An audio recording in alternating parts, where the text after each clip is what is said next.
ఈరోజు వ్యవసాయంలో మొదటి నష్టం రైతుకు వస్తున్నటువంటిది ఏంటంటే వృధాగా పోతున్నటువంటి ఈ ఎరువులు, పురుగు మందులు. ఈ విచక్షణారహితంగా వాడుతున్నటువంటి ఎరువులు, పురుగు మందుల్ని కంట్రోల్ చేసుకోవాల్సినటువంటి బాధ్యత మన పైన ఉంది. అప్పుడు మాత్రమే దానికి వస్తుంది. మీరు చూడండి, గతంలో ఏ విధంగా అయితే న్యాచురల్గా గ్రామాల్లో గేదెలు పొలం పోయినాయి, గరిక గడ్డి మేసొచ్చినాయి, వాటిని పాలు పిండితే పాలు పిండుతుంటే మన అమ్మమ్మ నాయనమ్మ మన గేదెలని కష్టంలో పాలు పిండుతూ ఉంటే ఆ మెల్ల మీద తిరిగే ఒక 100 మీటర్ల వరకు కూడా పాల వాసన వచ్చేది. పాల వాసన. నేలపైన వర్షం చినుకుపడితే మట్టి వాసన. ఇంటి ముందు తిరిగే కోడి. ఇది ప్రకృతి సిద్ధంగా వచ్చింది. ఈరోజు వ్యవసాయం, పాడి పంట రెండు అనుబంధంగా తోడుగా ఎదుగుతూ వచ్చిన క్రమంలో నుంచి క్రమంగా మొదట రైతు కోడిపోయింది. ఒకనాడు గ్రామంలో షావుకారు అంటే వైశ్యులు, శెట్టి గారు, ఏదైనా పత్యానికి వైద్యానికి ఒక గుడ్డు కావాల్సి వస్తే మేం పిల్లలం అయి ఉండగా, అంటే 50 సంవత్సరాల క్రితం చాలా చాటుమాటుగా వచ్చి కోడిగుడ్డు ఉంటే ఒకటి ఇవ్వండి నేను అడిగేవాళ్ళు. ఈరోజు పరిస్థితి ఏంటో తెలుసా? ఆ గ్రామంలో అందరూ ఆ కోమటి ఇంటికి వెళ్ళి కోడిగుడ్లు తెచ్చుకుంటున్నారు. మీకు అర్థమవుతుందా? కోళ్ళు పోయినాయి. నీ ప్రకృతి సిద్ధంగా దెబ్బలపైన, మేతపైన, కష్టంలో ఇళ్ల దగ్గర తిరిగి పెరిగినటువంటి కోడి లేదు. ఈరోజు 40 రోజుల్లో పెరిగే కోళ్ల ఫారాల్లో కోడి వచ్చేసింది. దానికన్నీ స్టెరాయిడ్స్. 40 రోజుల్లో కోడి నీకు పెరిగి 2 కేజీలు బరువు రావాలంటే దానికి స్టెరాయిడ్స్ పెడతా ఉన్నారు. నువ్వు ఆ కోడి మాంసం తిని నేను చికెన్ తిన్నా అనుకుంటున్నావు. నువ్వు చికెన్ తిన్నావా? నువ్వు రోగాన్ని తిన్నావా? నీ చెరువులో పెరిగే చేపేంటి? నీ ఫారంలో పెరిగే కోడేంటి? నువ్వేం తింటున్నావు? వ్యవసాయంతో పాటు ఈ అనుబంధంగా ఉన్నటువంటి వ్యవసాయ అనుబంధమైనటువంటి వాటన్నిటిలో కూడా వీటి పాత్ర పెరుగుతూ ఉంది. వీటిని మనం అర్థం చేసుకోవాలి. ఈరోజు గేదెల పాలు, నేను చెప్పాను, పాల వాసన నేను ఎరుగుదును. చాలామంది రైతులకు కూడా తెలుసు. ఈరోజు పరిస్థితి ఏంటో తెలుసా? ఆ డైరీ ఫామ్ కల్లి పోవాలంటే ముక్కులు మూసుకొని పోవాలి. ఈరోజు స్టెరాయిడ్స్ తెచ్చిపోస్తూ ఉన్నారు. ఈరోజు లెక్కల ఫ్యాక్టరీస్లో నుంచి మిగిలినటువంటి ఈ బీరు పొట్టు లాంటివి ఈ స్టెరాయిడ్ ద్రావణాలు తెచ్చి లారీలు ట్యాంకర్లు తెచ్చి తొట్లల్లో పోసి ఆ గేదెలకు పెడుతున్నారు. ఎక్కువ ఉత్పత్తి కోసం ఆవులు, గేదెలకి. వాటిల్లో నుంచి వచ్చేటువంటి పాలలో మొత్తం అదే ఉంది. నీ రుచి లేదు. రుచి లేకపోతే మాలే, ఆరోగ్యం కూడా లేదు. ఇది అంటే ప్రకృతి వ్యవసాయం అంటే భూమిలో వేసే తోటకూర, గోంగూర, ఆకుకూర, పాలకూర, చుక్కకూర, లేకపోతే కాకరకాయ, బీరకాయ, పొట్లకాయ, వంకాయ, సొరకాయ కాదు. నీ పాలు, పాల పదార్థాలు, నీ చికెను మొత్తంలో కూడా ఆర్గానిక్ వైపు, నీ ప్రకృతి సహజ సిద్ధమైనటువంటి ఈ పంటల వైపు, ఆహారం పదార్థాల వైపు మనిషి నడవాల్సినటువంటి అవసరం ఉంది. వీటికి ప్రోత్సాహకాలు కూడా బ్రహ్మాండంగా ఉన్నాయి. మీరు చూశారు, నిన్న చెప్పాను. నేను చెప్పింది గుర్తుందా? విన్నారా? నిన్న చెప్పాను నేను చాలా స్పష్టంగా. 1 కేజీ పుట్టకొక్కులు వంటకి సరిపోయే విధంగా కట్ చేసుకున్నవి 1 కేజీ కొంటే అదే డబ్బులకి ఒక బజారుకు బంతి పెట్టే పొటేలు వస్తుంది. 1 కేజీ పుట్టకొక్కుల ఖరీదుకి ఒక బజారుకి ఒక ఇంట్లో వండుకునే పుట్టకొక్కులకి ఒక బజారు మొత్తానికి సరిపోయే పొటేలు వస్తుంది. మాంసం పొటేలు అనేది మామూలుగా మాంసాహారాల్లో ఖరీదైంది. అంత ఖరీదైంది 10 కేజీలు వస్తుంది, 12 కేజీలు వస్తుంది 1 కేజీ పుట్టకొక్కులకి. అంటే నాణ్యమైన న్యాచురల్గా పుట్టల్లో ఉన్నటువంటి పుట్టకొక్కుల్ని ఒకప్పుడు మనం పొలం పోయి మేము వ్యవసాయం చేసినప్పుడు, లేదా మా తండ్రులు వ్యవసాయం చేసినప్పుడు ఆ బేళ్లల్లో ఆ గట్ల పైన పీక్కొని వచ్చేవాళ్ళు. అలాంటి పుట్టకొక్కు ఈరోజు, అలాంటి సహజసిద్ధమైన పుట్టకొక్కు పెంచేది కాకుండా ఈరోజు కేజీ 10,000 రూపాయలు ఈరోజు అది అమ్మేటువంటి పరిస్థితి వచ్చింది. అంటే 100 గ్రాములు 1000 రూపాయలకు కొంటా ఉన్నారు ఈరోజు బయట మార్కెట్లో.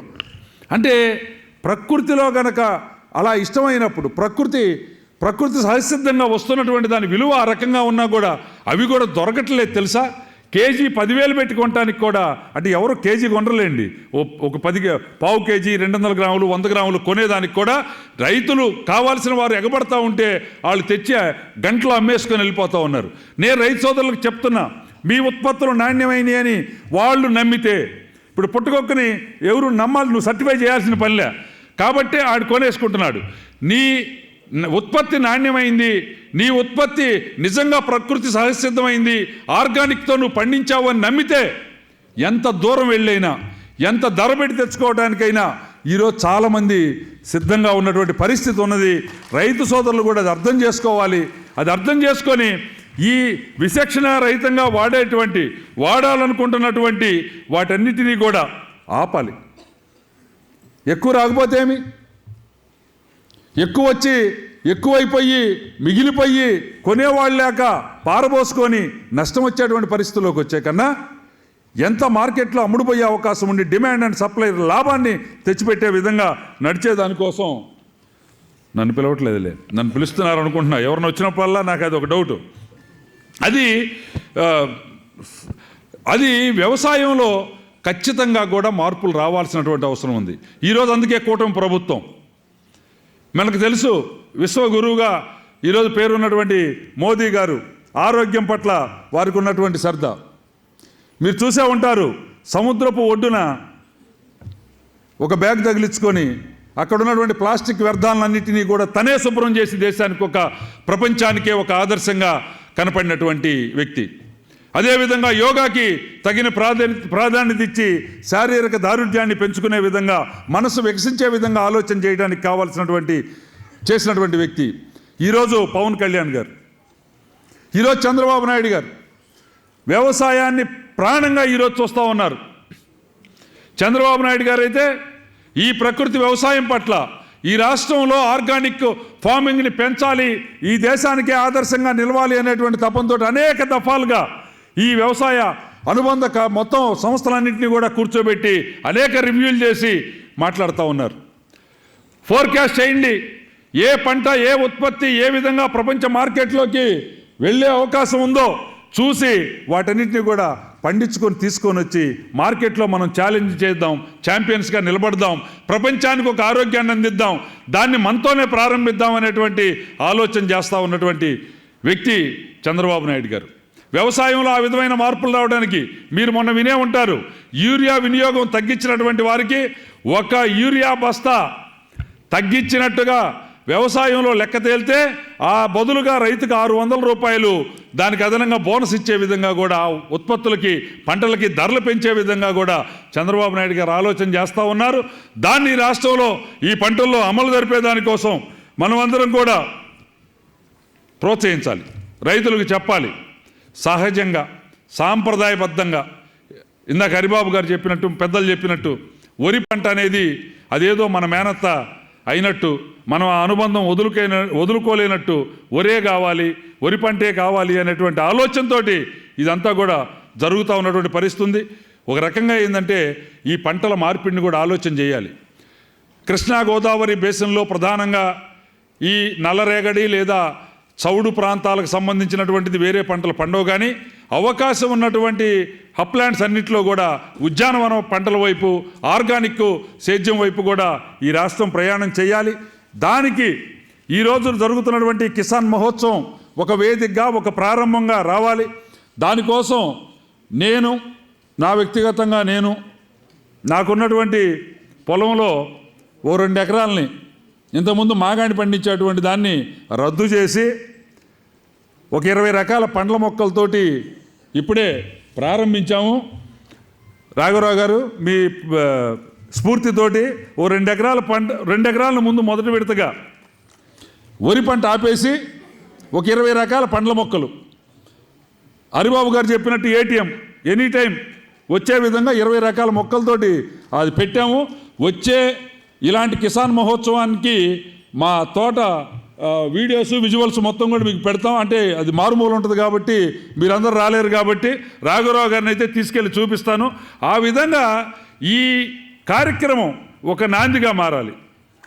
ఏ ప్రారంభమైనా ఒక అడుగుతోనే. మీ అందరికీ తెలుసు, ఈ దేశంలో 2 సీట్లు ఉన్నటువంటి భారతీయ జనతా పార్టీ ఈరోజు వరుసగా 3 సార్లు కేంద్రంలో అధికారంలోకి వచ్చింది. 2 సీట్లే కదా మాకున్నది అనేటి నిరుత్సాహం లేదు. నేను కూడా 2 ఎకరాలే ఎందుకు చెప్పానంటే 1 కోటి ఎకరాలు ఉంది ఇక్కడ మన రాష్ట్రంలో. నేను 2 ఎకరాలే చెప్తున్నా, అయినా ఒక రోజుకి 2 ఎకరాలు అంటే నాకన్నా ముందు ఉన్నారు. ఈ స్ఫూర్తిని ప్రధానంగా తీసుకొని పోవడానికి ఉపయోగపడేటువంటి అవకాశం ఉంది.